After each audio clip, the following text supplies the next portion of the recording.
인간 생활의 기본이 되는 세 가지 조건을 사람들은 의식주라고 말합니다. 의, 옷입니다. 식, 음식이죠.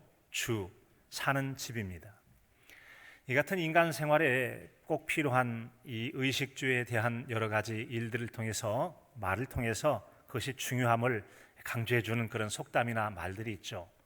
의에 대해서는 옷이 날개다라는 말이 있습니다. 그 사람 옷이 날개야. 옷 새롭게 바꿔 입으니까 사람이 달라 보이네 라고 하는 거죠. 옷이 분명히 중요합니다. 식, 먹는 거에 대한 중요성을 또 강조한 말도 있죠. 금강산도 식후경이라는 말이 있습니다. 금강산, 북쪽에 있는 산으로 우리에게는 12,000봉으로 알려져 있고 아주 아름다운 산으로 우리는 알려져 있습니다. 명산이라고 하죠. 그런 금강산이라 할지라도 식후경이다라고 그랬습니다. 먹고 사람이 배불러야 좋고 아름다운 것도 제대로 볼 수 있다라는 말입니다. 그래서 금강산도 식후경이라는 말은 세상 사람의 급하고 중요한 일들이 많이 있다 할지라도 뭐니 해도 먹는 게 중요하다. 사람 먹고 살아야 그 다음 것도 보이고 그렇다라는 그런 말이 될 것입니다. 오늘의 말씀 속에서도 이제 이 먹는 것과 관련된 이야기가 나오는데, 먼저는 오늘 말씀 보니까 예수님께서 유대라고 하는 예루살렘 지역에서 저 이스라엘 북쪽에 있는 갈릴리 지역으로 이제 가시게 됩니다. 그런 중에 중간쯤에 있는 이제 사마리아 지역을 거치게 되죠. 우리로 말하면 이 남원에서 서울 가려다 보면 충청도 지나고 천안 삼거리 지나듯이 이렇게 들르는 그 중간 과정이라고 할 수 있습니다. 오늘 말씀 속에 보여지는 거 보니까 예수님께서 사마리아 수가성이라고 하는 곳에 들렀다고 했습니다. 사마리아 수가성에는 유대인들에게 매우 중요한 그런 장소, 의미 있는 장소이기도 합니다. 그것은 이스라엘 사람들에게 믿음의 조상이라고 말하는 아브라함이 있죠. 아브라함의 손자가 아브라함, 이삭, 야곱 있죠. 야곱에게는 12아들이 있었는데 그 12아들 중에 11번째인 요셉에게 준 땅이 그곳에 있었고, 그리고 그곳에는 야곱의 우물이 있었다고 했습니다. 바로 그 즈음 예수님께서 그렇게 수가성에 이르러 이제 우물 곁에서 피곤하신지라 이제 그곳에서 머무르시고 덜썩 주저앉아서 이제 우물가에 기대고 계십니다. 시간으로 보면 6시라고 했으니까 우리로 보면 6시간 더 하면 12시죠. 잘은 모르겠습니다만 이 더운 중동 지방에서는 해 뜨기 전에 좀 일찍 출발할 수 있잖아요. 해 뜨기 전에 무더워지니까 얼른 가자고 해서 해 뜨기 전에 걷기 시작해서 낮 12시 정도 됐으니까 무더운 그 땅에서 오랜 시간 거셔서 많이 피곤도 하셨을 겁니다. 육신적으로도 피곤하고 또 배가 고파질 그때쯤이 됐어요. 그래서 예수님은 주저앉아 계시고 제자들은 동네로 먹을 것을 구하러 가게 됩니다. 자, 그러는 중에 한 여인이 이 사마리아 수가성 동네에서 물을 뜨러 왔습니다. 일반적으로 그 대낮에는 물 뜨러 잘 다니질 않는데 그 여인에게는 무슨 사연이 있는지 주변 사람 얼굴 부딪히지 않으려고 사람 다니지 않는 그 시간에 물 뜨러 온 거였습니다. 예수님께서 먼저 말을 거셨죠. 내게 좀 물 좀 달라고. 그랬더니 그 여인이 말하기를 유대 남자가 어찌하여 사마리아 여자인 나에게 물을 달라 하십니까? 라고 하는 거죠. 그 지역에서는 이제 그 오늘 말씀 앞쪽에 보면은 이제 유대인은 사마리아 사람과 말을 하지 않는 그런 문화적이고 역사적인 배경들, 종교적인 배경들을 가지고 있었습니다. 하여튼 이런저런 이야기가 진행되는 중에 이제 음식을 구하러 갔던 제자들이 동네에서 음식을 가지고 사가지고 왔어요. 그리고 오늘 말씀의 내용이 이어지게 됩니다.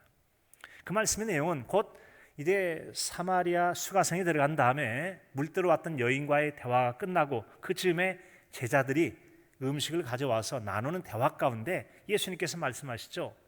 나에게는 너희가 알지 못하는 먹을 양식이 있다라고 말씀하십니다. 그런데 그 말씀을 34절에서 보니까 나를 보내신 하나님의 뜻을 행하고 또 그의 일을 온전히 이루는 것이다 라고 말씀하므로 두 가지의 먹을 것에 대해서 말씀해 줍니다. 첫째는 제자들이 구해왔던 음식, 입으로 먹는 육의 음식, 우리가 똑같이 먹는 음식이라는 것이 하나가 있고 또 하나의 음식이 있죠. 너희가 알지 못하는 음식, 하나님의 뜻을 행하는 것이고 그의 모든 일을 이루는 것을 음식이다 말하므로 두 가지 음식에 대해서 우리에게 들려주고 있습니다. 이제 우리는 이같이 주님께서 표현해 주신 이 두 가지 음식에 대해서 좀 더 알아가고 그 음식을 우리는 어떻게 섭취하고 그 음식을 먹은 우리로서 어떻게 살아가야 하는지에 대해서 오늘 말씀을 통해 함께 더 은혜를 나눠보도록 하겠습니다. 첫 번째는 사람은 바로 육신의 양식을 먹고 살아야 된다는 점이죠. 오늘 말씀 31절에 보면 이렇게 기록하고 있습니다. 그 사이에 제자들이 청하여 이르되 랍비여 잡수소서. 여인과의 대화를 하는 그 사이에 돌아왔던 제자들이 이제 주님 잡수소서라고 하는 겁니다. 랍비여 선생님이여 라고 합니다. 제자도요 주님을 따른 그 제자들이 준비한 음식을 드시라고 지금 제안하고 있는 겁니다. 육신을 가지고 있는 우리 모두는 다 이처럼 육신의 음식을 먹고 살아야 됩니다. 예외가 없습니다. 우리 몸이 음식을 먹어야 힘을 얻고 힘을 삼아서 일도 하고 활동도 하고 어떤 일도 할 수 있잖아요. 이 같은 음식을 먹는 것은 우리같이 보통 사람만 먹는 게 아닙니다. 아주 유능한 사람, 머리가 뛰어나든 성취를 많이 한 사람이든 위대한 업적을 이룬 사람이든 그 어떤 사람이라도 육신의 음식을 먹지 않고 사는 사람은 없어요.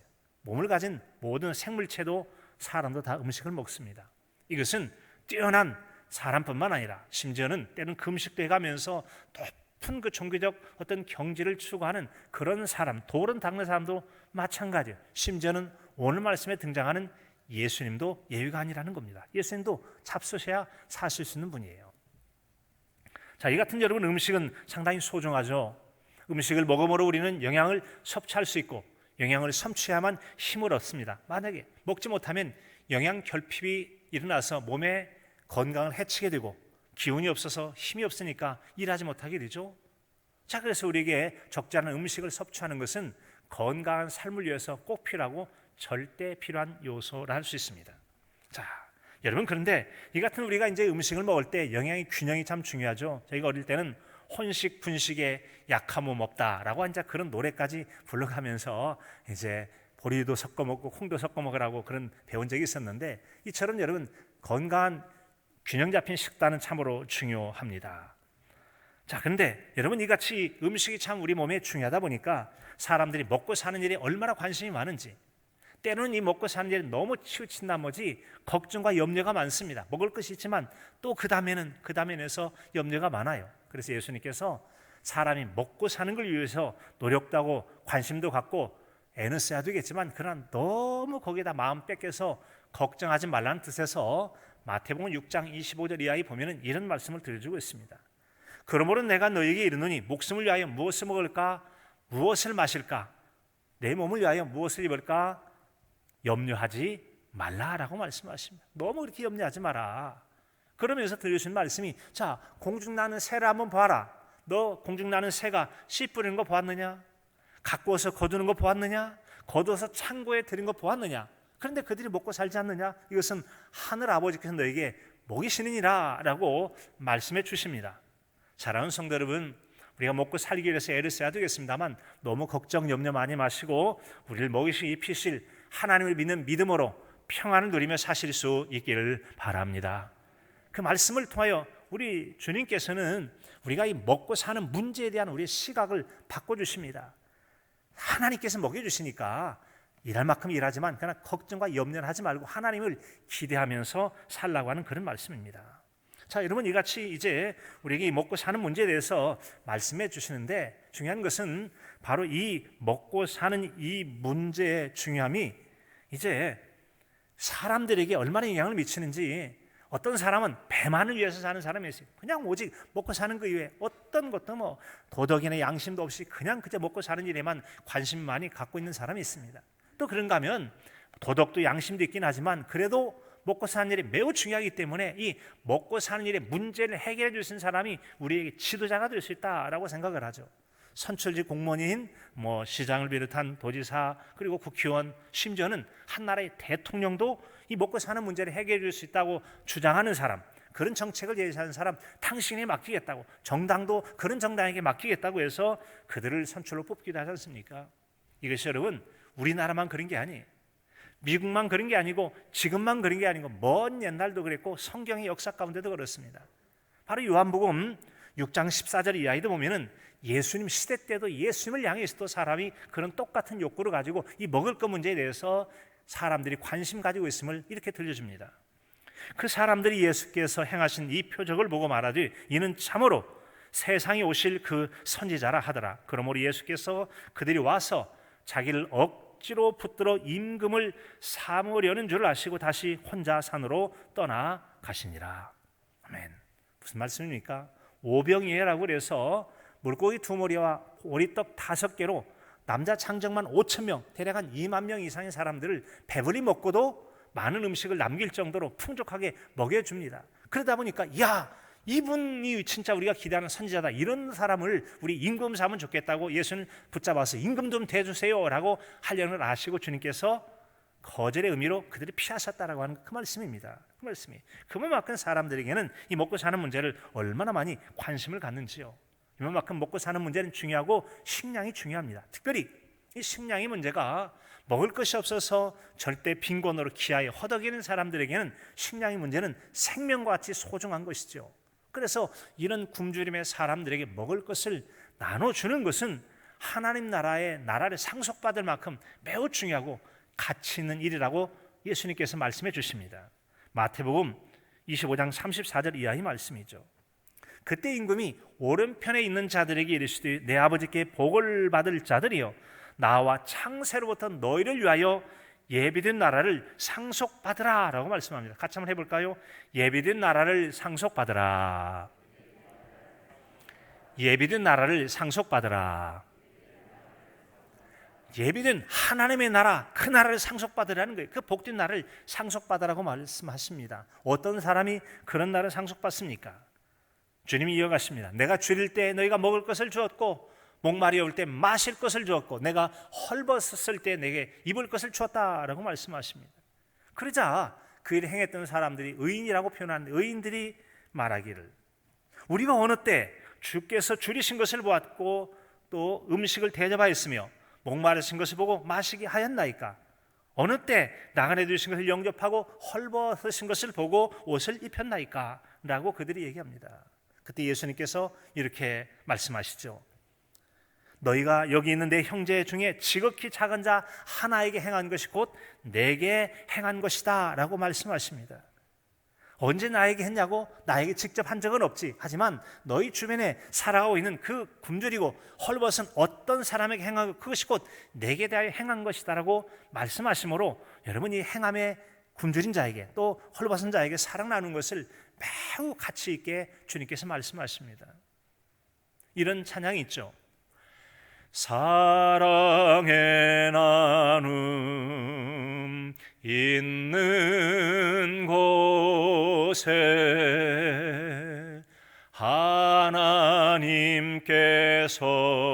하나님께서 계시도다.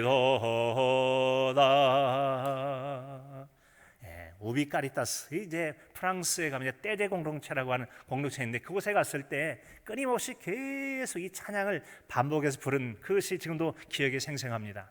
우리 교회에서도 요즘은 하지 않습니다만 여러분 다시 한번 좀 회복할 필요가 있는데 추수감사절 때 우리가 작은 헌물 하나라도 드리라고 하면서 주님 앞에 드리고 이 드린 것을 결과적으로 이웃의 어려운 녀석에게 나눠줌을 통해 사랑을 실천하기 위해서 우리가 이제 헌물을 나누는데 그때 헌물을 드릴 때 사랑의 나눔 있는 곳에 하나님께서 계시다. 이 짤막한 날을 계속 반복하면서 성도들이 나와서 앞에 헌물을 드리고 모은 헌물을 나눴던 기억이 있습니다. 여러분, 사랑이 나눔 있는 곳에 하나님이 계시다. 사람들이 세상 속에서 하나님의 사랑을 알아가는 그것은 바로 이 굶주리고 어렵고 힘든 자들을 향해서 사랑의 손길을 내미는 그곳에서 그들은 하나님의 사랑을 느낄 수 있고 발견할 수 있다는 그런 의미가 아니겠습니까? 그래서 우리 주님께서 이처럼 굶주리고 헐벗은 자에게 대접하는 자, 즉 이 소자에게 행한 자에게 곧 내게 대하여 행한 것이다 라고 말씀하면서 예비된 하나님의 나라를 상속받으라 라고 말씀하십니다. 자, 이 말씀은 여러분 뭐겠어요? 육신의 떡으로 여러분 하나님의 사랑을 이루며 천국의 예비된 나라를 상속받으라고 하는 그런 말씀입니다. 오해는 없으시기 바랍니다. 선한 행실이면 구원받는가 천국 가는가 그런 뜻은 아닙니다. 분명히 믿음이 있노라고 믿음을 행함으로 실천하는데, 이 어려운 자들 향해서 손길을 내밀었다는 것은 믿음을 실천함으로 참 믿음을 이루었을 때 우리 주님께서 그 모습을 보시고 참 믿음을 귀히 여기시고 하나님 나라를 선물로 주셨다고 하는 것입니다. 사랑하는 성도들은, 우리가 믿음을 따라 참 삶으로 사랑을 나누며 살 때 우리에게 여러분 그 놀라운 하나님 나라의 상속을 주시는 것처럼 육신에 먹는 떡을 귀하고 의미 있게 잘 사용하여 사랑과 덕을 이루는 우리 모두의 삶이 되시기를 간절함으로 축복합니다. 여러분, 우리에게 두 번째 음식에 대해서 말씀하는 내용은 사람은 육신의 음식에 또 다른 음식을 먹고 살아야 된다는 점입니다. 32절의 말씀이에요. 이르시되 내게는 너희가 알지 못하는 먹을 양식이 있느니라. 너희가 알지 못하는 먹을 양식, 그것이 무엇인가 하는 34절에서 말씀하잖아요. 나를 보내신 아버지의 뜻을 이루며 그 모든 일을 이루는 것이야말로 하나님의, 이제 그가 예수님께서 말씀하신 또 다른 양식이라고 말씀하셨어요. 또 다른 양식, 이것은 곧 우리가 육신의 음식을 먹고 살아야 되겠습니다만, 그러나 육신의 입으로 먹는 음식 외에 또 다른 의미 있는 일들이 곧 우리에게 양식이라는 것을 말씀해 주고 있습니다. 19세기, 그러니까 1800년대에 영국의 유명한 두 철학자들이 있었습니다. 스튜어트 밀이라고 하는 것과 벤담이라고 하는 사람입니다. 벤담이라는 사람은 공리주의자로서 이제 절대 다수의 절대 행복을 주장했던 그런 이론가였습니다. 그에 대해서 스튜어트 밀이라고 하는 사람은 이제 배부른 돼지보다 불만족한 소크라테스가 낫다라고 하는 그런 표현들을 써가면서도, 여러분, 사람은 단순히 육체의 배부름만 가지고 살 수 있는 존재는 아니다라는 점을 들려주고 있습니다. 이를테면 벤담은 이렇게 얘기했다고 그래요. 모든 쾌락을 수취하면서 노동자들에게 최소한 빵 1kg과 우유 200ml가 필요하다라는 식으로 얘기했다는 거죠. 자, 그에 대해서 스튜어트 밀이라는 사람은 이렇게 말했대요. 기본적으로 모두가 육신의 음식을 먹고 살아야 되겠습니다만, 음식의 떡만 가지고 사는 것이 아니고 그것이 인간다운 삶의 전부가 아니니까 또 다른 삶, 인간다운 삶, 행복한 삶에 대해서 스튜어트 밀은 이렇게 얘기합니다. 벤담, 인간은 동물이 아니요, 먹고 사는 게 해결되었다고 해서 인간다운 삶이 보장되는 것은 아니란 말이지. 인간의 쾌락은 인간의 존엄을 바탕으로 한 것이요, 그러니 진정한 쾌락이 이르게끔 해주는 사유가 좋은 사유가 아니겠소? 라고 말했다는 거죠. 여러분, 만약에 그냥 단순하게 공평하게 절대다수의 절대 행복을 준다고 공산주의처럼 개인적인 재산을 몰수하고 함께 나눠주고 함께 행복하자라고 말하면 곧될 것 같은데, 공산주의는 허구잖아요. 실제 이루어지지 않아요. 공산주의를 주장했던 북한 땅 같은 경우는 가장 계급 체계가 많고 힘 가진 자들이 절대 부여를 누리면서 일반 대중들은 절대 빈곤과 기아화되어 굶어 죽는 일이 속출하는 것이 북한 땅인 거 보면 그들의 주장이 헛되다는 거죠. 공리주의자의 주장도 그렇더라는 거죠. 실제로 그렇게 되지는 않는다. 그래서 사람이란 먹는 것도 필요하지만 먹는 것 외에 또 다른 삶의 가치를 추구하는 삶이 중요하다는 점이죠. 그 점을 잘 설명해 주는 이론 중에 하나가 바로 메슬로우의 인간 욕구 5단계, 인간 욕구 이론이라고 하는 것이죠. 인간 욕구 이론에 보면은 사람이란 기본적으로 생리적 욕구가 필요하다고 말합니다. 생리적 욕구, 먹고 마시고 싸고 자고 하는 그것들이죠. 기본적으로 인간의 생존을 위해서 본능적으로 필요한 생리적 욕구가 있는데 이것이 필요하다는 거죠. 그런데 먹고 살다 보면은 그 다음에는 또 다른 욕구가 생겨납니다. 안전의 욕구, 안전의 욕구. 이제는 먹고 사는 일이 여러분 해결되지 않으면 절벽이든 뭐든지 간에 위험을 감수해가면서 먹으려고 하는데, 먹고 살려면 이제 우리가 3D 업종이라고 하는 것처럼 어렵고 힘든 걸 점점 피하려고 하는 특성이 나타나죠. 그래서 먹고 사는 문제, 생리적 욕구가 지나고 나면 안전의 욕구가 있죠. 그 다음에 안전의 욕구가 지난 다음에는 사회적 욕구라고 하는 겁니다. 일종의 소속감의 욕구죠. 나도 어떤 공동체에 끼어서 함께 살고 싶은 그런 욕구가 있게 되어집니다. 그런 욕구가 끼어서 함께 살다 보면 그 다음에는 이 공동체 내에서 그래도 내가 세월도 지나고 영향력도 있고 좀 위치를 좀 차지하고 싶은 그런 욕구가 생겨요. 일종의 명예 욕구라고 하는 거죠. 명예 욕구, 이건 뭐겠어요? 존경의 욕구인데, 존경의 욕구는 명예 욕구고, 명예 욕구는 일종의 다른 사람을 알아주고 인정을 받고자 하는 그런 욕구 가운데 살게 된다는 거죠. 그리고 마지막 다섯 번째로는 이제 그런 욕구가 다 채워지면 본인이 꿈꿨던 정말 자아실현이라고 해서 나를 이루고 내 꿈을 마음껏 누려보는 자아실현의 욕구를 가지고 있습니다. 세상 사람들이 욕구는 자아실현의 욕구로서 다섯 번째 최상의 욕구를 말하는데, 예수 그리스도를 믿는 성도들에게 있어서는 내 욕구가 아니라 하나님의 뜻을 이루는 것을 더 기뻐하는 이 욕구 가운데 성숙한 신앙인의 삶을 살아갈 수가 있게 되는 것이죠.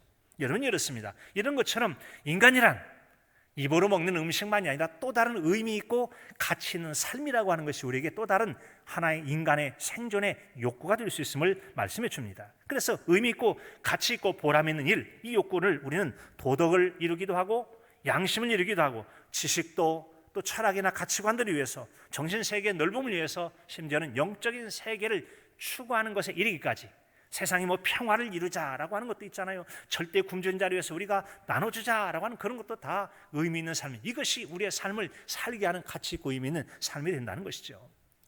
이 같은 여러분, 인간에게 육신의 음식 이외에 또 다른 음식이 있음을 말씀해 주는 내용 중 하나가 바로 예수님께서 이제 시험하는 자인 마귀에게 시험 받으실 때죠. 마태복음 4장 3절로 4절에 보면 이런 말씀이 있어요. 시험하는 자가 예수께 나와 이르되 내가 만일 하나님의 아들이거든 명하여 이 돌들로 떡덩이가 되게 하라 라고 말합니다. 예수께서 대답하여 이르시되 기록되었으되 사람이 떡으로만 살 것이 아니요 하나님의 입으로부터 나오는 모든 말씀으로 사느니라 하시니라. 하나님의 입으로부터 나오는 모든 말씀으로 사느니라 하시니라.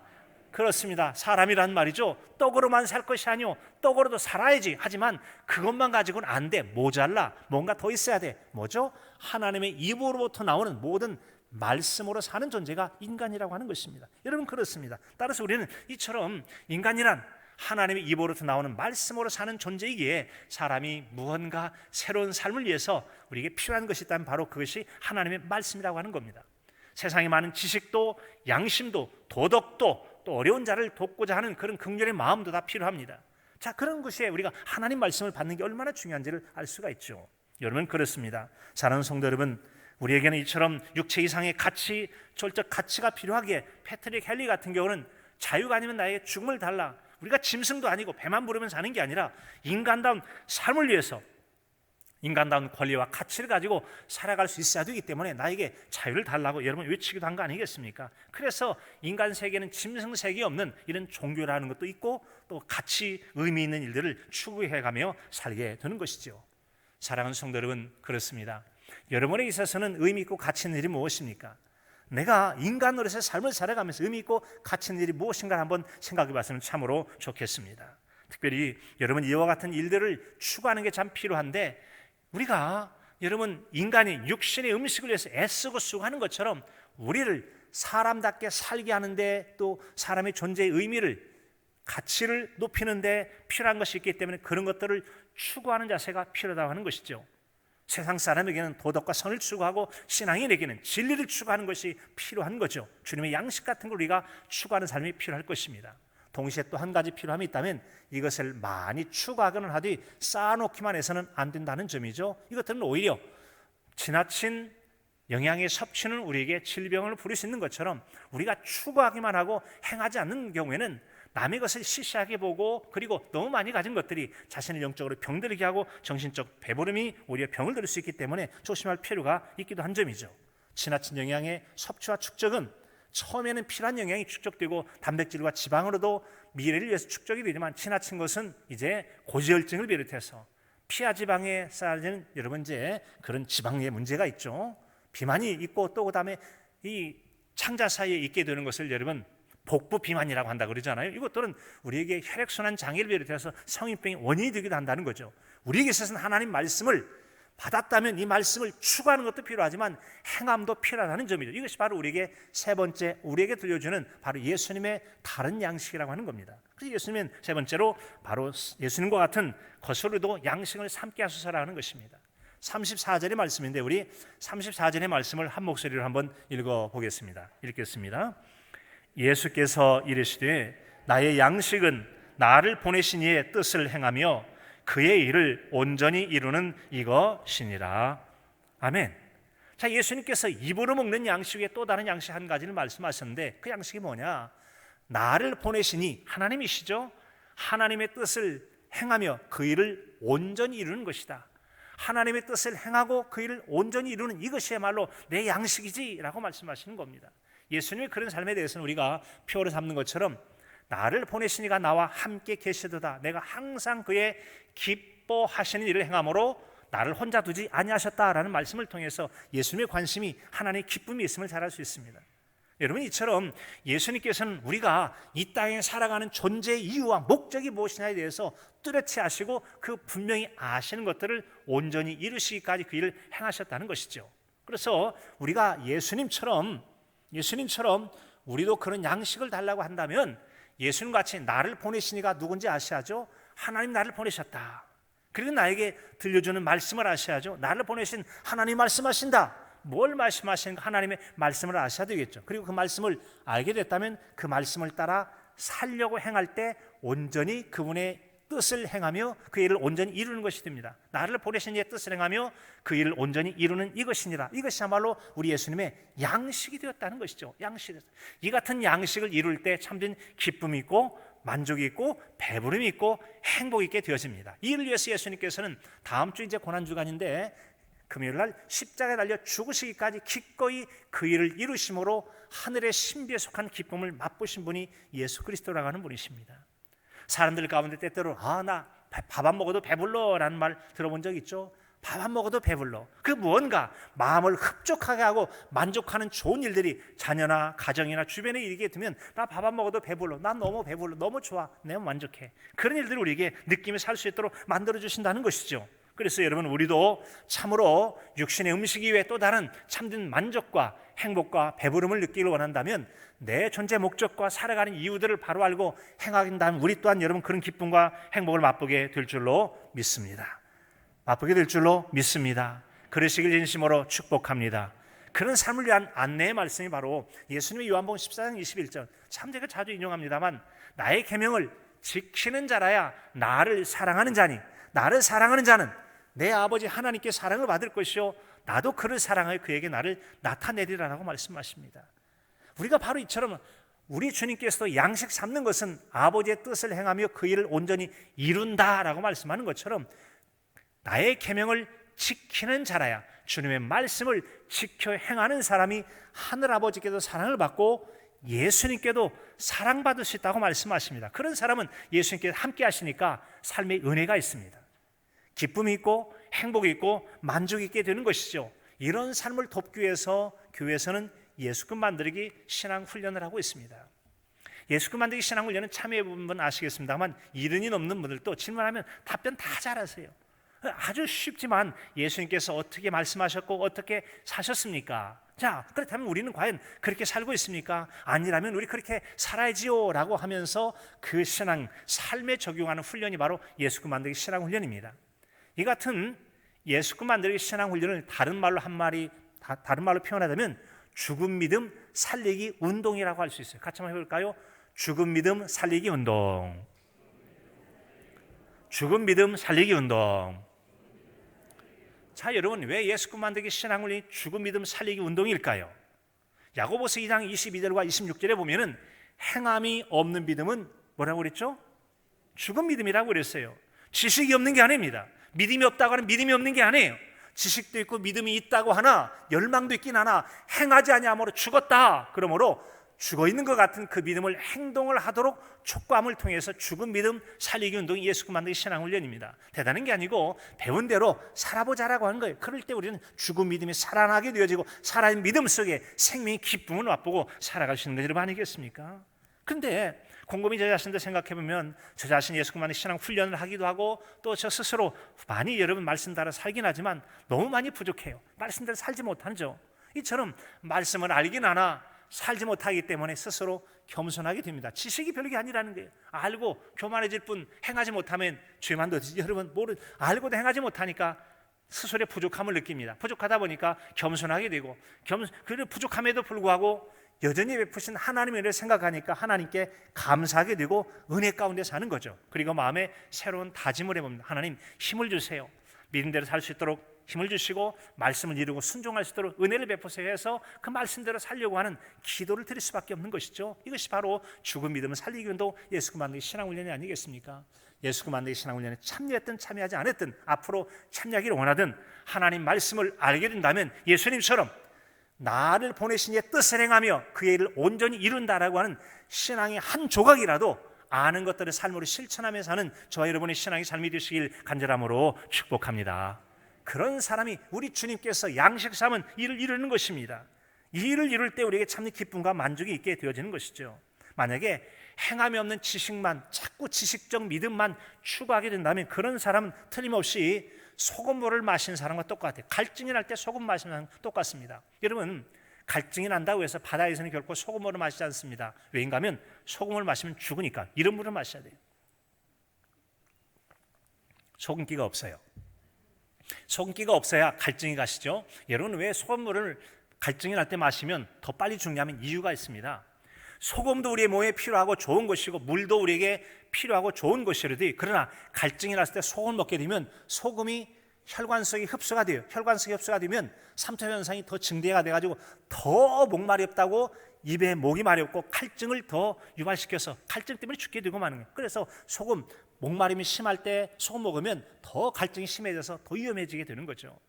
여러분, 우리가 소금도 필요하고 물도 필요하되 이것이 상황이 지나쳐서 몸에 해로울 수 있다는 것은 우리에게 적절한 절제와 조절이 필요하다는 그런 지혜를 주고 있습니다. 여러분, 이렇게 생각할 수 있어요. 예수님 믿는 성도들이, 여러분, 우리 주님께서 말씀하신 사람이 입으로 먹는 떡 이외에 또 다른 것이 필요하다. 우리 예수님 말씀하면 하나님의 입으로 나온 모든 말씀으로 산다라고 했을 때 말씀으로 산다. 맞아요. 말씀으로 사는 것이죠. 그 말씀이 뭡니까? 바로 그것은 하나님 말씀을 읽는 것이요, 하나님 말씀을 듣는 것이요, 하나님 말씀 묵상하는 것입니다. 그런데 이처럼 읽고 듣고 묵상하나 이 말씀을 행하지 않는다면 그것은 온전한 믿음을 볼 수 없다고 그랬잖아요. 거기까지만 머물렀을 때 이것은 마치 소금이 필요해서 섭취했듯이 말씀이 필요해서 섭취는 했으나 행하지 않을 때 우리에겐 또 다른 뭔가를 자꾸 요구합니다. 소금을 먹으면 더 물을 먹고 싶은 것처럼 행함이 없는 말씀만 받아들이면 더 영적인 걸신이 들려요. 걸신이 든단 말 있잖아요. 그것은 뭐죠? 여러분, 지나치게 음식을 탐하는 것에 그 사람 완전히 걸신 들렸어 라고 하는 거잖아요. 영적인 걸신 들린 사람이 있습니다. 그렇게 하나님 말씀을 읽고 듣고 또 묵상해가면서 또 말씀 새로운 데 없나? 자꾸 이거 자꾸 저거 자꾸 기웃거리면서 그렇게 배고파서 어디 말씀 들을 게 없대. 여러분, 그럴 게 없어요. 그럴 정도로 걸신 들린 사람, 영적 걸신 사람이 있습니다. 왜 그런 줄 아십니까? 지나치게 말씀만 흡수하고 말씀을 이루는 실천이 없을 때 그런 사람은 영적 곤비에 빠지게 되었다는 것이죠. 여러분, 한 가지를 실천하여 행할 때 참된 몸의 기쁨과 행복이 있게 됨을 기억하시고 작은 실천이라도 행하시면서 기쁨을 맛보실 수 있기를 바랍니다. 어떤 사람이 몸이 건강이 좋지 않습니다. 건강에 대한 좋은 건강법을 찾습니다. 야, 이거 하면 건강이 좋대. 야, 이 건강법 추구해야지. 또 듣다 보니까 또 좋은 거 있네. 이거 건강법 찾고 저거 건강법 찾고 이런 운동법 찾고 저런 운동법 찾고 이것저것 저것저것 이것저것 저것저것 끊임없이 배우는데 한 번도 운동을 하지 않고 먹지도 않아요. 그러면 그 사람이 건강할까요, 안 할까요? 절대 건강하지 않아요. 하나라도 실천을 해야, 먹기도 하고 운동도 해야 몸이 건강해지는 거지, 자꾸 건강법만 하면 뭐예요? 신앙생활도 똑같습니다. 영적 걸신이 바로 그거예요. 맨 은혜를 추구한다고 자꾸 뭘 얻기만 하는데 하나라도 아는 거 실천해 볼 때 기쁨이 있어요. 우리 주님께서 바울사를 통해 주신 말씀에, 주의 말씀에 주는 것이 받는 것보다 복이 있다 하심을 너희는 기억하여야 할지니라고 말씀했죠. 말씀을 실천할 때 실천의 기쁨이 있습니다. 하나님이 영화롭게 하는 기쁨이 있고 만족감이 있고 누군가 행복해할 때 내가 더불어 기뻐하는 행복이 있는 거 아니겠어요? 그게 여러분 진정한 기쁨이고 행복이 될 수 있습니다. 아모스 8장 11절 이하에도 보면은 주 여호와의 말씀이니라. 보라, 날이 이를지라 내가 기근을 땅에 보내리니 양식이 없어 주림이 아니요 물이 없어 가람이 아니요 여호와의 말씀을 듣지 못한 기갈이라. 여러분, 그 말씀은 말씀이 없어서가 아니라 말씀이 있어도 끊임없이 새로운 것만 들어야 하고 들었던 말씀을 양식 삼지 못하기 때문에 영적 걸신이 들린다고 같이 새로운 것만 추구하고 영적 곤비에 빠지게 된다고 하는 것이죠.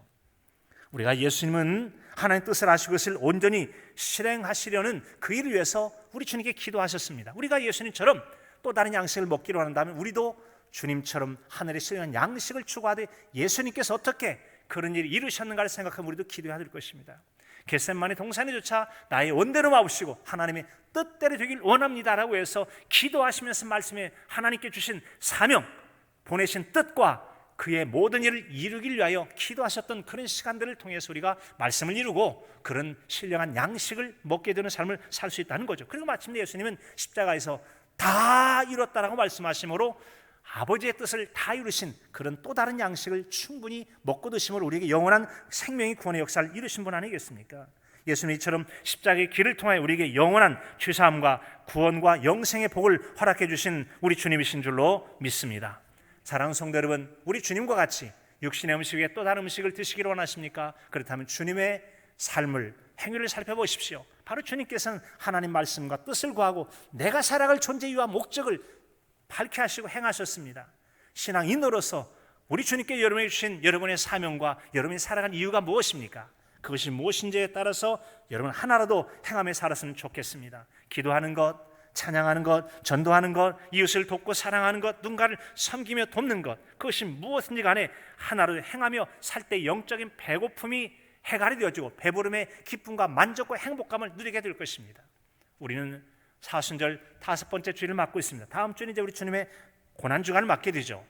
예수님의 십자가와 고난을 묵상하는 이 계절 가운데 우리 주님께서 말씀하신 육신의 음식 위에 또 다른 음식을 묵상하고 행함을 통하여서 영적인 배부름과 행복을 여러분도 누리고 이웃에 전하는 복 있는 저와 여러분의 신앙의 삶이 되실 수 있기를 간절함으로 축복합니다.